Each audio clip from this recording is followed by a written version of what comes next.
I think this will be one of those vlogs that's going to get a lot of traction, but I just want to clear up a couple of things before we get into it. Firstly, I had to fly to Perth to get it because these bikes were all sold out in Australia.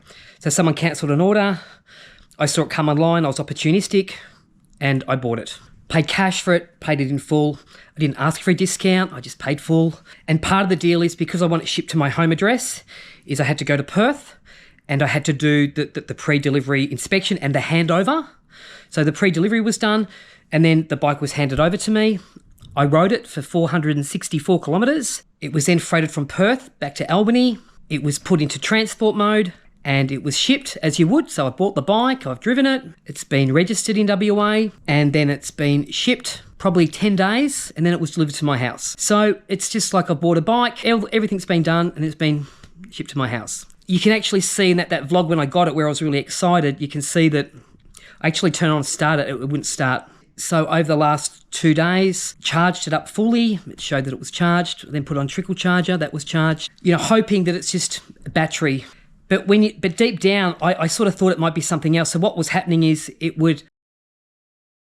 Okay, let's... Just got home from work for a minute. Let's try the bike again.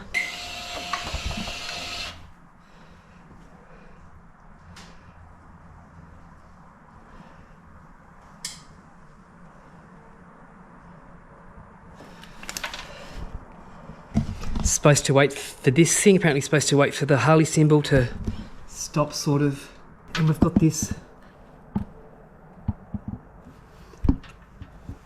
voltage thing on. It's in neutral, let's try and start it. Should have charged by now. Okay, I just read a comment and someone said a trickle charger will not charge up a totally dead battery, and I think that's the problem. So I've put it on.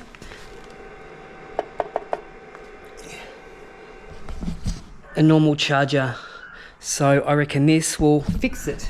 See how low the battery is, so fingers crossed. Okay, so a couple of more hours have passed and back to the bike, and I've obviously learnt something today. I'm a rider, I'm not good at this stuff and I openly admit it. But what I've learnt today is this, that you can't trickle charge a dead battery, and I've got a proper charger on it now. And it's actually only been on it about 3 hours and it's nearly charged. Oh, I've noticed that battery light's gone. There was a battery light here. Okay, I reckon this is gonna start.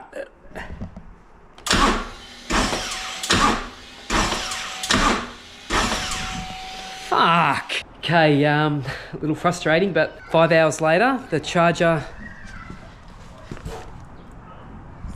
saying that it's fully charged. If it doesn't kick over this time, there's something wrong with the bike. Okay, it sounds good.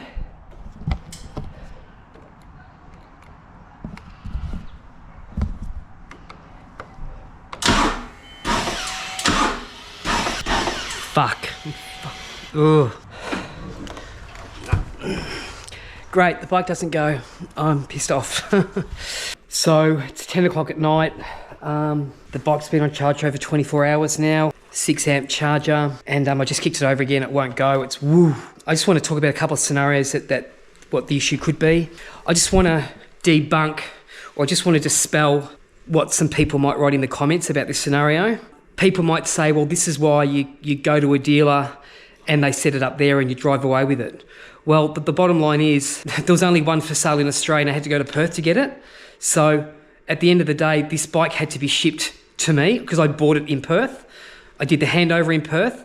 I put 500 Ks on it. The PD, pre-delivery check, was already done on this bike. Let's be clear about that. Mick was extremely diligent. So it's like, you know, I've bought the bike and it's been shipped to my home. And it was just in the crate. Now, a couple of scenarios happened here. I just want to dispel one myth, which I hear all the time.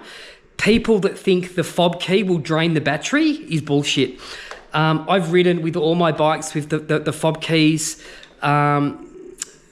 With my Road King, I mean, not anymore, but I think I had the fob in there for about a year. It didn't drain the battery. You know, this was on the road for about 9 days and it's come to me with a totally dead battery. So firstly, the fob key, in my opinion, I'm no expert, but I've read comments where people say the fob can drain the battery. If it does, it doesn't happen that quick, for God's sake. So second scenario is it wasn't put in transport mode. Mick told me put it in transport mode. I have no reason to believe why it would be put in transport mode. It's quite easy to do. It's like a 2-second job to put in transport mode, and that obviously takes the power away from the battery. So let's assume that it was put in transport mode, and the reason I can't start it is because there's a problem with the bike or the battery. So what's happening now is, because I've used 2 different chargers, and the one I'm using at the moment saying the battery's fully charged and it won't start, is tomorrow I'm going to have a battery brought to me, and a new battery is going to be fitted to the bike to see if it'll start, and that'll be under warranty. So now, if a new battery, this will be very interesting, because if a new battery doesn't fix the problem, that means that there's an electrical problem straight off the bat. And that, for me, will be upsetting.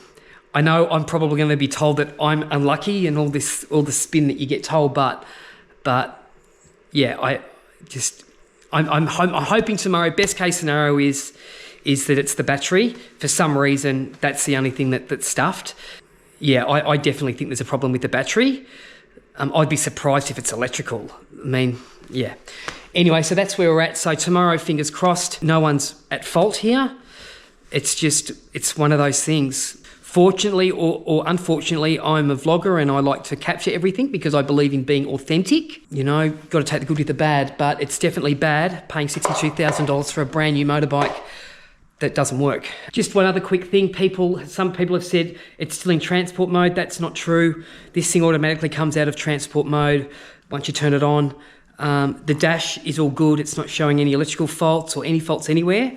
A problematic battery, here's the issue. It should actually show up, and there's no indicators on the dash. It's a clean dash. Just that when I start it, it just won't. It's a woo. It sounds like a dead battery, but the charger, and here we are. I mean, yeah, so I'll leave it on all overnight. That'll be another 10 hours. I'll try to get in the morning. So day 3, proper charger has fully charged it. It's a 6 amp charger. Now on trickle charge. It's an AGM battery. Couple of comments people said that rocking it in the bike may have affected something with rocking the bike when I took it off the crate. That's not true. Try and kick it over. I know it's not going to start, but you just try and tell yourself that it is going to start. It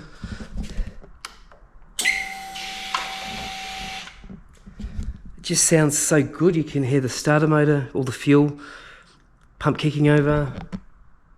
Just neutral. There's no warning lights here. That's normal.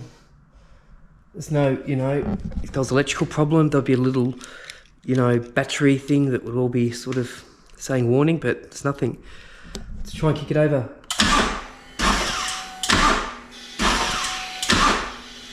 Some people might say try it without the trickle charger plugged in. Well, let's do that.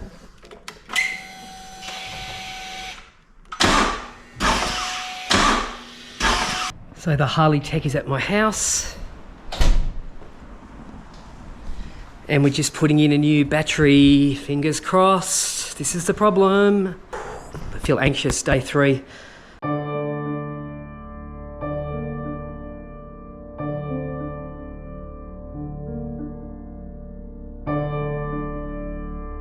So we're about to start it. Fingers crossed.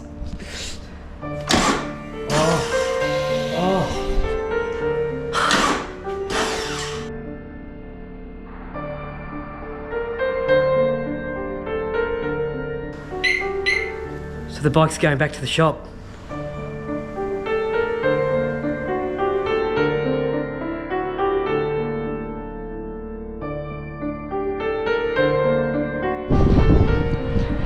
So the bike goes up to compression and then throws out the starter motor. And that's what it's done since the moment I tried to start it up until the replacement of the new battery.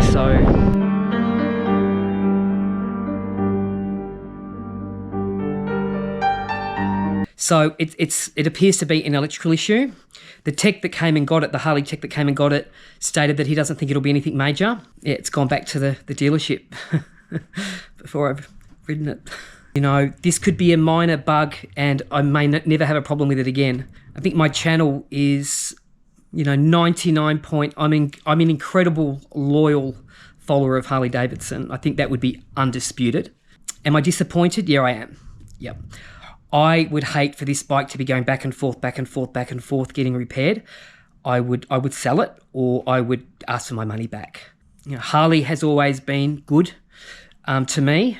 It's a first world problem, and you know, I went to a funeral last week of a guy that I have ridden with and came to my charity fundraisers, and I knew his son Thomas, and he was killed on his motorbike.